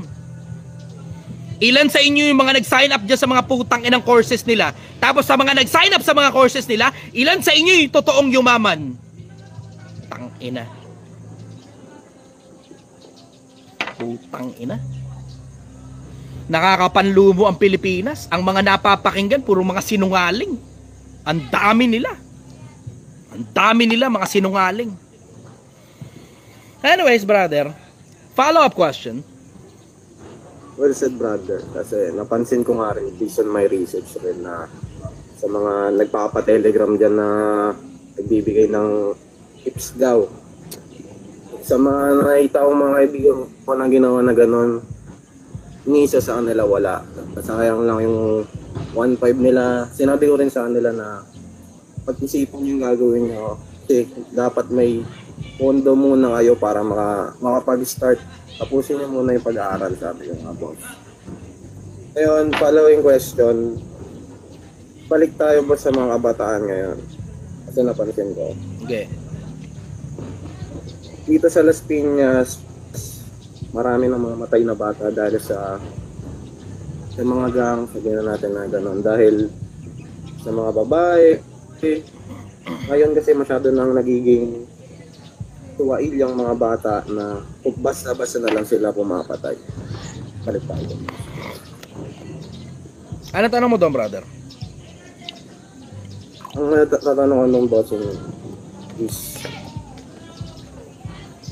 bakit nila sa tingin, anong masasabi mo sa kanila, brother, na Wala naman Ayaw halos nila nakikinig po na ganun dito eh. matay Doon sa tayo sa kanilang ano, bata. makapakipakinabang sa'yo, brother. Alam na nila yan. Alam na nila yan. Sige ba?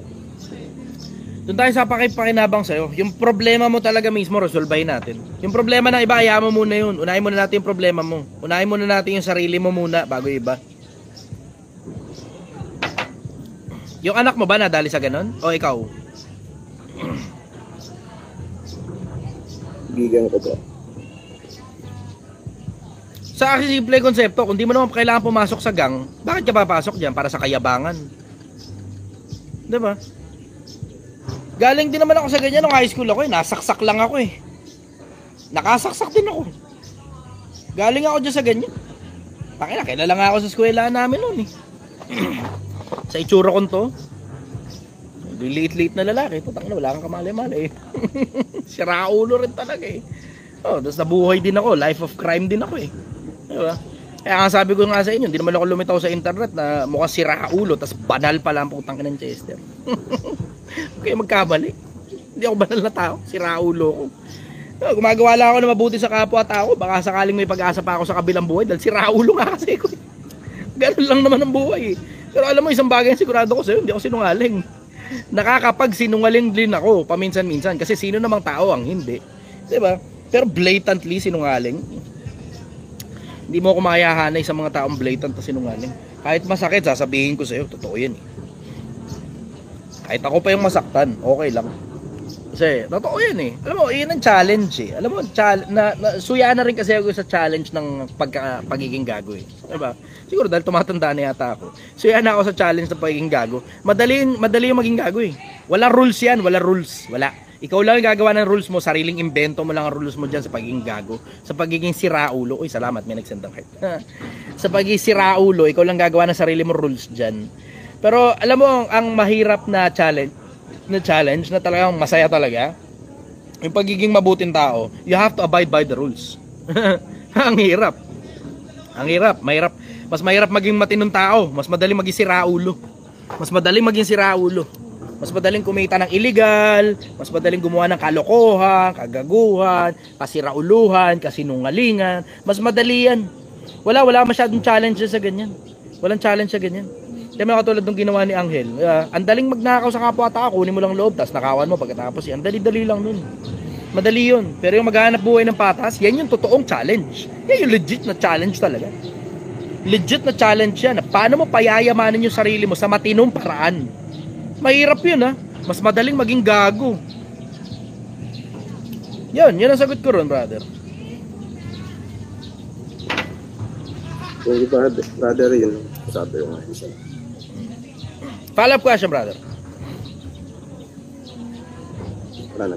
Okay. Sagot mo na lahat. Thank you very much, brother. Last question na tayo. Last question na tayo. Oy, salamat doon sa mga nagbibigay ng hearts. Salamat sa inyo. May babae ulit. Kenko. Ay, lalaki yata ito si Kenko. Yung sa mga gusto umakit sa live, nandito kasi yung comment section. Yung katabi lang nun, yun yung option para umakit ka sa live. Good morning, Kenko. Lalaki ba to? Lalaki ka ba, babae? Magandang umaga po.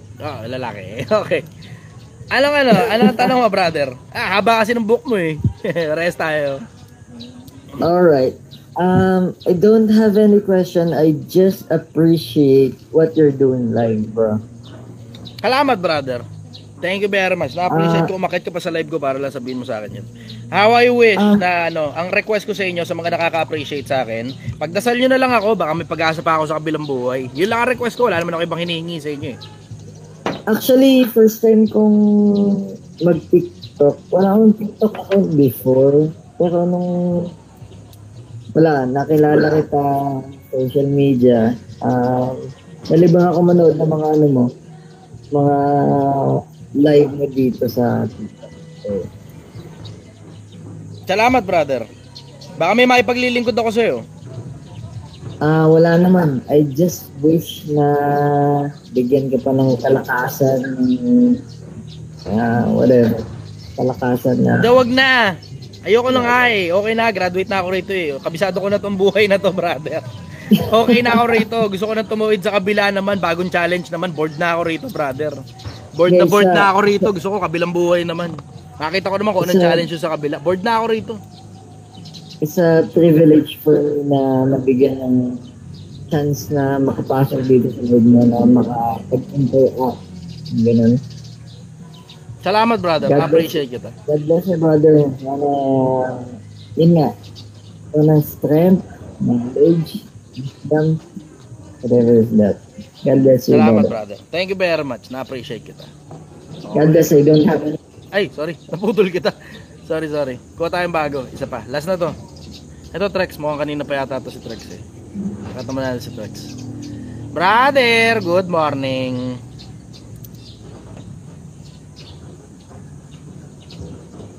Ay, wala. Nawala si Trex. Sayang. Okay.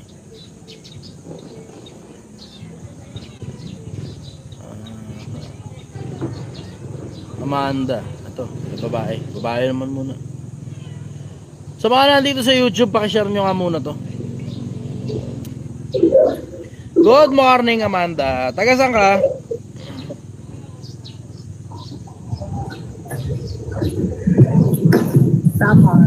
Samar, okay. Ano tanong mo, sister?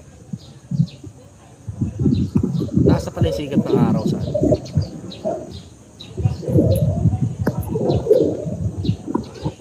Ano tanong mo, sister?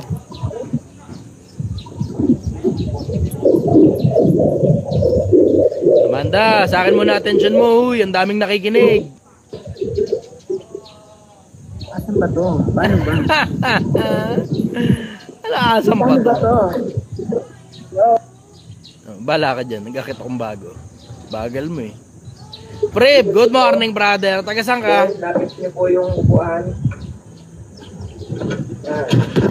Oh, good morning, brother. Okay, taga saan ka? Tiga ano ako, tiga Sambales ako, Olonga po. Bales. Okay, ano tanong mo, brother? Yung kaliwa, nasa 10 o'clock. And then yung Ano ang pinaka-purpose mo sa buhay? hindi mo pwedeng pagbubulbul. At ano ang pagkakaiba mo? Pagkakaiba mo sa ibang gurus na inspirational, anong pinaka-unique sa'yo? Kasi marami rin katulad mo eh. Ang daming mong tanong. Okay, isa-isay natin. Ano purpose ko sa buhay? Matuwa sa akin yung gumawa sa akin. Yun lang, wala na iba. Lagi niyo po dapat Ang tanong mo, ano pinagkaiba ko sa ibang guru? Hindi ako guru. Ordinaryong taong bayan ako na may opinion. and then yung review mirror po natin dito. Yun. Okay? Hindi ako guru. Sino ako? Wala, ordinaryong taong bayan. Ano meron sa akin? Wala, may opinion lang ako. Bakit ka dapat maniwala sa akin? Wag! Mag-research ka ng sarili mo. Pero kung wala ka rin lang na mga idea tungkol sa mga bagay-bagay, de tanong mo sa akin, baka sakaling may research ako tungkol dyan. Ganun. Kapag kayo po ay nagmamalayo at nandito naman sa Follow up question, brother. So, Sige, follow-up question. So, nabanggit mo kanina na unsure ka sa unsure ka sa totoong religion, unsure ka dun. Hindi mo alam kung may Diyos or wala. Para kang naglalaro sa pagiging agnostic. Sinusugal mo ba yung kaluluwa mo sa impyerno or langit? Or you're taking a risk? Sumusugal ako sa langit kasi alam kong papunta na ako impyerno, biyaheng impyerno ko eh. Sumusugal ako sa langit. Yung airbag po kasi lagi nakailaw eh. Nag-adjust po kayo ng side mirror, kailangan po kahit po follow-up question. Po, yung makikita nyo na hindi po lang. Sige, ito follow-up question. Meron ka ba bang planong magkaroon ng sariling pamilya? Hindi ako sigurado. Sira ulo lahi ko eh. Ayaw mong ipasa sa anak mo? Sa magiging anak mo yung wisdom or knowledge? Sa inyo ko na lang papasa, ba't ayaw nyo tanggapin? Pasa ko na lang sa inyo kung sino gusto makinabang. Diba? Yun. Wala namang pakinabang para mag-detour pa ako ng 20 years ng buhay ko para lang mag-alaga ng bata eh. Para lang ipasa ko yung karunungan ko. Di sa inyo ko na lang, tanungin nyo ko. Kapag may alam ako dyan, di sasagutin kita. Pag wala akong alam, sabihin ko sa'yo, wala akong alam dyan. Bahala ka dyan. Ganon. Yun lang naman meron ako opinion. Ang gusto ko lang makatulong sa kapwa-tao. Ganon. Ano pa gusto ko? Gusto ko lang maging mabuting tao. Yun ang pangarap ko, maging mabuting tao. Kasi natikman ko na alasan ng pagiging siraulo eh. Baga, graduate na ako ron. Tanda ko na eh. 35 na ako, bro. Kalahati na ako ng buhay ko eh. Ginagawa ko sa social media, matulong sa kapwa-tao. Baka sakali may pag-asa pa sa kabilang buhay. Ganon. Itong reverse po, lagi niyo pong tatandaan. Follow-up question, brother. Did you sige. Did you ever cross your mind na medyo na-depress ka? Sana naisip mo na hindi mo alam kung saan pupunta? Lalo na yung kaluluwa mo. Hindi, alam ko kung saan ako pupunta. Papunta ako impyerno. Tanggap ko na nga yun eh. Nagbabaka sakali na ako, may pag-asa ako sa kabila eh. Yun lang ang ginagawa ko eh, nagbabaka sakali. Yun lang ang meron ako, nagbabaka sakali. Kaya din naman, pansinin mo, hindi ako nag-i-endorso ng kahit na religion. Kasi malay mo, mali pala ako, di na isama pa kita sa biyahe ko. Diba? Get mo yun? Nagbabaka sakali lang ako. Masisira po ang transmission ninyo. Tungkol sa depression, minsan meron, minsan wala. Wala naman ako masyadong pakialam sa feelings eh. Alam mo, diretso, sa iba gumagana yung depression na yan, sa akin hindi masyado. Hindi masyado. Kasi may purpose ako sa buhay. Ang purpose ko sa buhay, makatulong sa kapwa-tao, matuwa sa akin yung gumawa sa akin. Yun ang purpose ko, yun ang gusto kong mangyari, yun ang goal. Ang goal, papuntang kabilang buhay. Ngayon, bala na ang Diyos doon, kung tatanggapin niya ako o hindi pagdating sa dulo. Basta ako, I have tried. And I have tried my best. Takin na, ramdam ko na nga eh, napipikon na sa akin maraming politiko eh.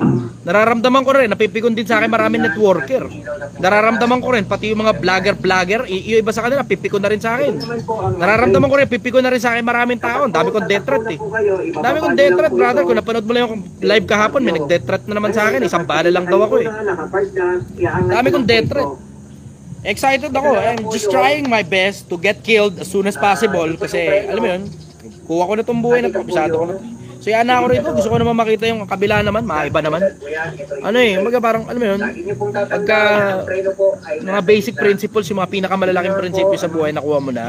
Siyempre, yung mga detalye, hindi mo pa alam. Hindi ko alam yun, mga detalye. Pero yung mga general principle, dumami na nga, nakakatulong pa ako sa kapwa-tao eh. Di ba? Dumami na yung general principle na naiintindihan ko, nakakatulong na ako sa kapwa-tao eh. Watch your words. Hindi na watch your words. Okay na yan. Okay na yan. I wish I can get killed as soon as possible. Follow-up question, brother. May mga politiko na ba lumapit sa'yo para i-endorse sila? Dami, brother. At inaalok ka sa naman panahon ng election, marami. At inaalok ka naman laking salary. Oh, less than 10 million. Less than 10 million. Yun ang offer. Wow. Mas malaki pa sa offer ng sugal. Ang offer ng sugal sa akin, pinakahuli. Hindi ka pala katulad nila makagago na ini-endorse sila BBM, sila na nagiging critic na nila Duterte. Kanya-kanya yung trip lang yun eh. Kumbaga ako naman kasi retired na ako eh. Nakuha ko na yung mga bagay na gusto ko sa buhay na to. Konti na lang eh. Parang alam mo yun, halos wala naman na akong laman yung bucket list ko na. Yung mga bucket list ko ngayon, kung mangyari, okay lang. Kung di mangyari, ayos lang din. Wala naman akong hinahabol sa buhay na to. Retired na ako, brother. Retired na ako. Wala na akong ginagawa rito. Nag-aantay na lang ako ng kamatayan. Ang haba-haba masyado ng buhay. Gusto ko lang makatulong sa kapwa-tao. Baka sakali, maging mabuting tao. Consider ng Diyos na mabuting tao. And then I can die happily ever after. The end. Ganon. Ganon. Pag kayo nasa tamang linya na, Tungkol sa Are you a little bit depressed? Di ko ma-consider sarili kong depressed eh. Siguro nung mga panahon na namomroblema ako kung ano ba gagawin ko sa buhay ko, ganun. Kasi pag may pera ka na, brother, alam mo, isa sa mga bagay na tutunan ko tungkol sa pagkakaroon ng pera. Pagka lahat na lang ng bagay na gagawa mo ng madali, tapos halos lahat ng bagay na kukuha mo, marirealize mo boring ng buhay. Tignan mo, pansinin mo, ito hindi naman na ibig ko sabihin sobrang daming pera, hindi ganun. Pero doon kasi sa konsepto na barat kasi ako sa sarili ko, personal barat ako sa sarili ko. Ngayon kung mabarat ako sa sarili ko, naiipon ngayon yung pera. Ngayon, tignan mo, pansinin mo ito, tignan mo comment section, lalaki, babae, akin muna sandali, attention. Diretsahan lang tayo. Lalo na yung mga may pera na, Doon sa mga may pera na, tapos ang bilis-bilis mo lang nakukuha lahat ng bagay, kasi nga dahil nga sa pera mo, di nyo napapansin ang boring ng buhay. Lahat na lang nakukuha mo dahil sa pera. Type yes kung nararanasan mo yon, type no kung hindi. Maramang ang majority dyan sasabihin hindi. Pero may, ayan o, tinan mo, kita mo, JS Gana, yes. Ayan o, ang dami palang may pera rito, ayan o. Doon sa mga iba, magno-no talaga sila kasi, ano yun, okay, hindi, kumbaga, may mga challenges pa sa kanila eh. Pero yung mga taong halos wala nang ka-challenge. Ayan o, tignan mo, ito, sabi ng isa, Jay, Isgana. Yes, idol, kasi feel mo na pakadali na lang lahat. Ayun o, kita mo, ang boring na, brother. Ang boring. Bored na ako rito sa buhay na to. Lahat na lang ng bagay na gusto ko, nakukuha ko. Kaya syempre, sabihin mo, lahat ng bagay talaga ba, Chester? Syempre, hindi naman ibig sabihin 100%. Pero ibig sabihin yung majority ng mga bagay na gusto mo. Ganun.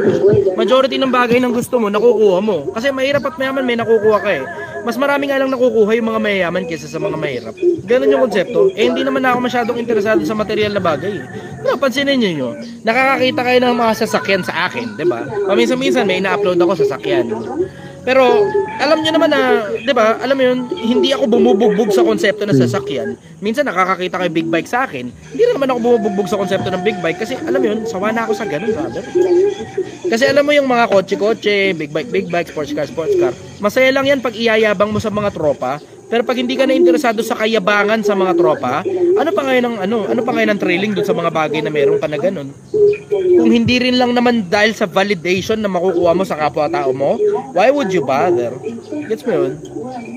So ayan nga yung dahilan kung bakit ang gusto ko, marami sanang Pilipino mayaman. Yun ang gusto ko, sana maraming Pilipino mayaman. So you will understand na hindi ang purpose ng buhay pera.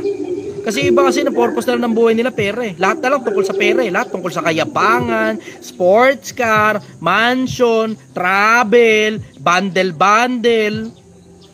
Boring. Boring ng buhay nyo. Boring ng buhay nyo. Lahat na lang tungkol sa pera. Napaka-boring ng buhay nyo. Anyways, follow-up question, brother. So, ang pinaka-pursuit of happiness mo yung mag-gain ng maraming knowledge at wisdom? Oo, na mapapakinabangan ko para sa kabila. Yun ang gusto ko. Para sa kabila, yun ang purpose. So, nagbabasa ka rin ng ng Tripitaka at Quran, ng Bible, mga ganyan. Oo, brother.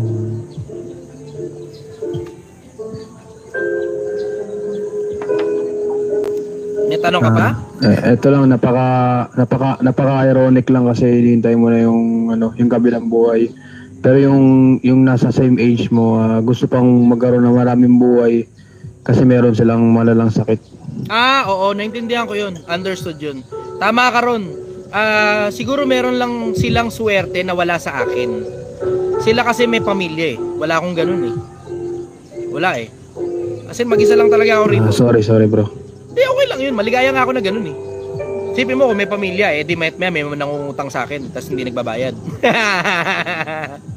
Ganun. Ano siya, it gets very freeing kasi wala nakikialam sa'yo. Pero at the same time, it gets very lonely. Kapag alam mo yun, pag Pasko, bagong taon, ganun. Yun lang ang problema. Malungkot nga lang pag Pasko at saka bagong taon. Pero other than those times na parang panahon ng celebration. Halos lahat naman ng araw pare-parehas eh, bukod dun sa mga panahon na yun. Boring.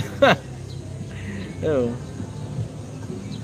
Baka baog si bossing. Okay, brother, baka, sige. May tanong, ganda na tanong yun. Assalamualaikum, salamat. Baka baog daw ako. Baka, ewan ko, di ko pa nasusubukan. Wala akong pruweba na may anak ako eh.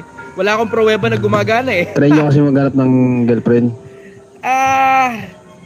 Kung may darating, may darating. Kung wala, wala. Wala naman akong pakialam eh. Siguro, maghanap kayo ng same level of knowledge nyo, same level of thinking. Kaya siguro. Mahirap mahanap sa babae yun. Common to sa mga lalaki. Itong gantong klase ng mindset, common sa lalaki. Pero sa babae, mahirap mahanap sa babae yung gantong mindset. Bira makakaintindi ng mindset na meron ako. Sa mga babae, sa mga lalaki, common na. Sobrang common sa mga lalaki nito, yung mga mayayaman. Ewan ko nga sa inyo, kayong mga mayayaman, napakadadamot ninyo sa karunungan. Dapat kayo nagsasalita rito, lalo yung mga doktor, titulado kayo, abogado, titulado kayo. Diba? Piloto, di ba? Kayo yung dapat nagsasalita rito. Tataka ako, bakit putang ino? Alos walang nagsasalita eh. Yung mga doktor, putang, inaatupag sa social media, clout. Siguro, totoo ba na mahuhulog ang titi mo kapag nagjakol ka? Tangina mo, doktor ka, tas ganyan dinidiscuss mo. Pangit ng trip mo eh. Doc Alvin ba yun? Doc Alvin. Ang dami nila. Maraming doktor yung sumasakay sa ganyang klase ng clout. Sabi ko sa isip ko, sa dami ng bagay na pwede mong i-discuss na out of the usual, na makakapagbigay ka ng awareness sa mga tao kung ano yung mga causes ng sakit, ang dinidiscuss mo tungkol sa pagjajakol. Tanginang yan. Ang pangit. Ang pangit talaga. Ang dami nila, sobra. Napakarami nila. Nga, ina-appreciate ko kay Doc Atoy eh. Ina-appreciate ko talaga kay Doc Atoy eh. Alam mo yung sobrang entertaining ni Doc Atoy na kahit hindi mo naiintindihan yung sakit, maiintindihan mo dahil nakakatawa yung paraan niya ng presentation. Bakla ka ba? Hindi po, wala po akong duda sa pagkalalaki ko. Kung tutuwad ka rito, titirahin kita sa puwet. Last question, brother. Sige, Ito na yung pinaka-huling question. Sige. Kung sa pag-uukom, halimbawa, ihiwalay na yung kambing tsaka tupa. Napunta Malamang ka sa kambing sa hanay ng mga kambing. Malamang Anong i-depend mo sa Diyos? Anong sasabihin mo sa harapan ng hukuman ng trono? Magpapasalamat na lang ako sa pagkakataon na ibinigay sa akin.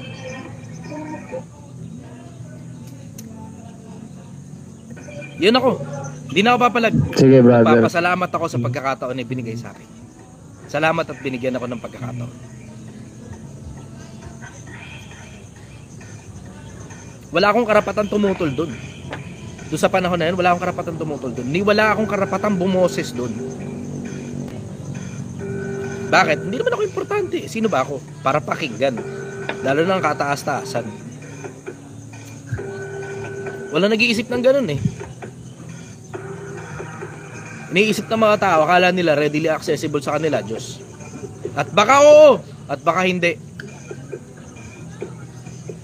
Pero as for me, presidente nga ng Pilipinas, di ko makausap eh. Diba? Yung gumawa pa kaya ng lahat ng bagay, makausap ko. At pakinggan kaya ako nun. Yun ang nasa isip ko. So hindi ako parang galing-galingan dunong-dunungan. Hindi, ang Diyos nakikinig pag nagdadasal ako. Hindi ako parang magdunong-dunungan ng ganun. Mahal tayong lahat ng Diyos. Hindi ako kasali ron, kayo lang yun. Basta ako naghahanap, nagbabaka sakali, doon lang ako. Pero overall, hindi ko naman talaga alam. Diretsahan lang. Hindi ko alam. Basta ang alam ko, gusto kong subukan. I would like to try. Kasi doon sa pagbabaka sakali. Kasi mahirap naman eh, diba? Hindi mo naman alam eh. You will never know. Hindi mo alam kung meron Diyos o wala. Hindi mo alam kung may kabilang buhay o wala. Hindi mo alam kung nakikinig ba siya, kung meron man, o hindi siya nakikinig dahil inis siya sa'yo, galit siya sa'yo, o kung ano man. Diba? Basta ako, nagsusubok lang, nagbabaka sakali. Kasi malay mo, pagdating sa, pagkamatay mo, may kabilang buhay pala. Diba? Malay mo naman, baka may kabilang buhay pala. Diba? I will never know. Hindi ko alam. Doon lang ako sa practical kasi ako mag-isip. Sobrang practical ko mag-isip, pati yung kabilang buhay pinaghahandaan ko. Kung meron man nun, Para gusto ko, mayaman na ako dito sa buhay na to, hindi dahil sobrang daming kinikita, kundi dahil barat kasi ako sa sarili ko. At mayaman din ako sa kabilang buhay, hindi dahil binarat ko kapwa-tao ko, kundi naging galante ako sa kanila sa karunungan. Yun ako. Ganda ng tanong mo na yun, ha? It gets very deep. It gets very dark really quick. Follow-up question, brother. Si Raul. Ito yung follow-up question ko. Ito possibility din to. Sabi, may kabilang buhay pero lahat bading. Malay ko, hindi ko alam. Meron akong alternate. Ewan ko. Kung ano, Okay. hindi natin masabi Yeah. Kung sakaling totoo yung dharmic religion, Anong dami? kung ikaw ay mag-reincarnate bilang isang hayop o isang guru, anong dadalhin mo? Hindi naman para ako magdesisyon nun kung totoo man o may reincarnation. Pero duda ako may reincarnation. Kasi tinan mo, you just have to check the statistics 100 years ago, kalahati lang ng bilang ng mga tao, yung bilang ng mga tao ngayon. Kumpara noon. 100 years ago, if you check the statistics, somewhere, hindi nga 100 years parang somewhere around 1960s. 1960s, 4 billion lang ang tao. And then a few years after, 8 billion na tayo. Saan ngayon galing yung ibang kaluluwa kung nagre-reincarnate lang naman yan ng paulit-ulit? Diba? Tapos magre-reincarnate ng paulit-ulit. Bakit dito lang sa mundo, hindi na pupunta sa ibang planeta? Dito lang talaga, tambay lang tayo rito. Diba? Tapos, totoo daw pala reincarnation. Tapos ang tao, parang isa sa mga higher form of beings, diba? At galing ka sa lower form of beings na dating masama ka, kaya ka bumagsak doon. Bakit pagdating sa tao, sumasama? Ang daming masasamang tao ngayon kumpara dati. Ngayon, mas maraming masasamang tao Because of the power of the internet, mas malawak na ngayon na nagagawa ng kasamaan. Imagine mo yun. Paano ngayon totoo reincarnation kung sumasama ang mga tao, hindi bumubuti?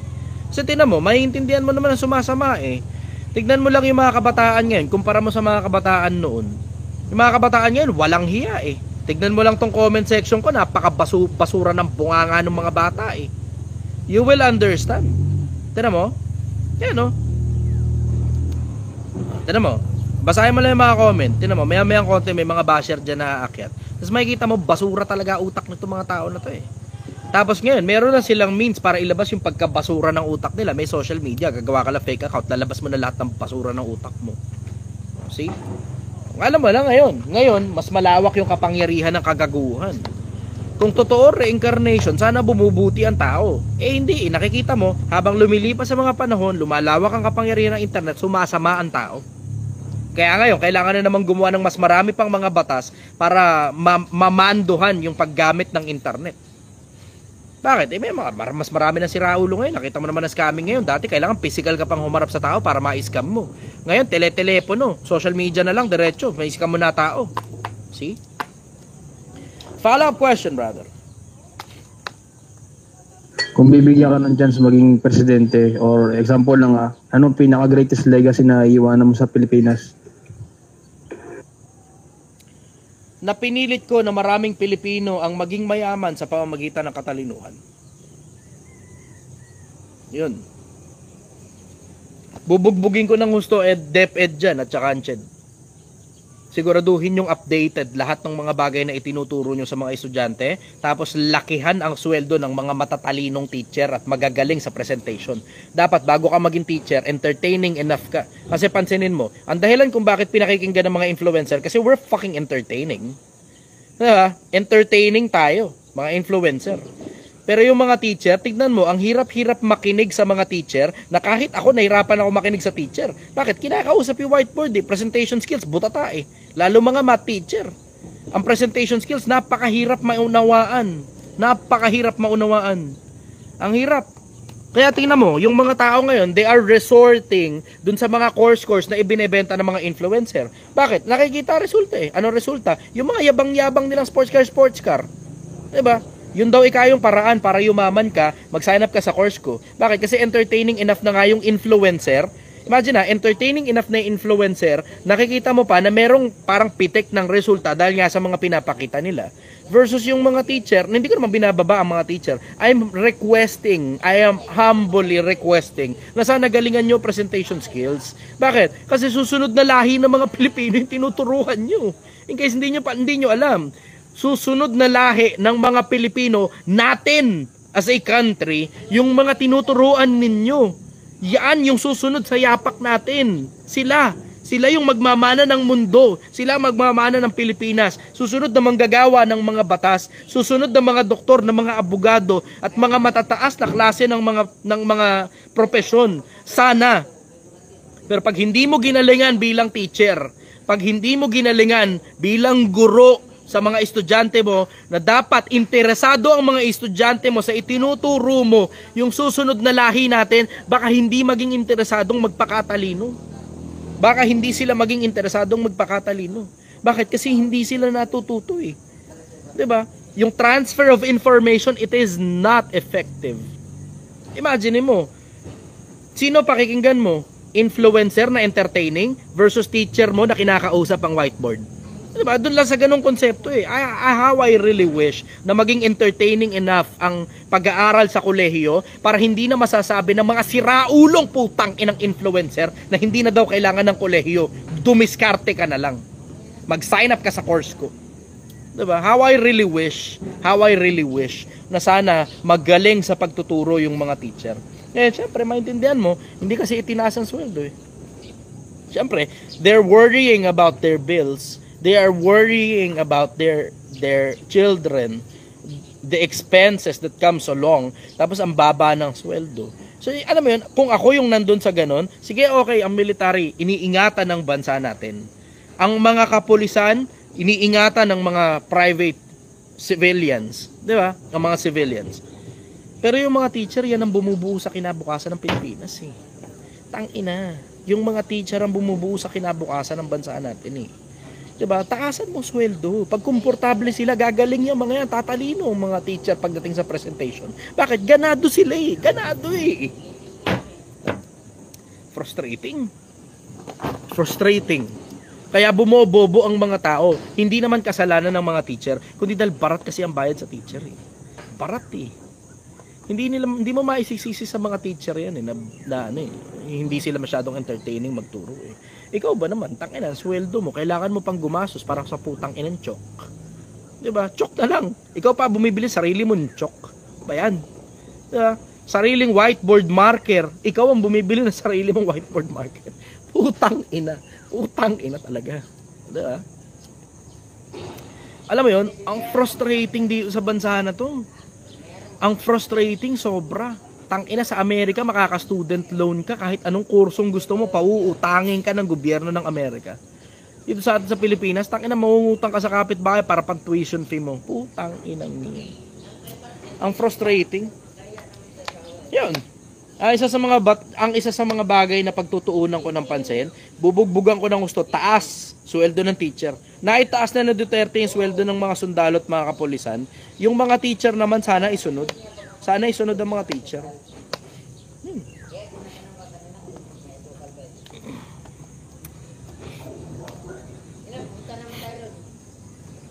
Maraming salamat, brother. Ingat ka. To God be the glory. Magandang umaga sa inyo, Pilipinas. Mahal na mahal kita.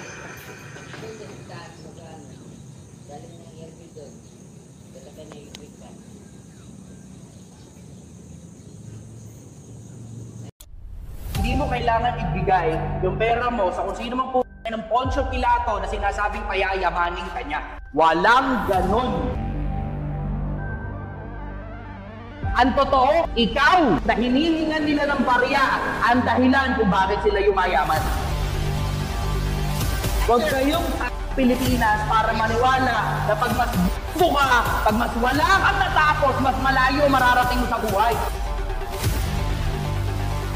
Kaya mga p***inang nagsasabi, diskarte na lang daw, huwag na daw ikaw kumuha ng diploma ng mga social media influencer. Pa!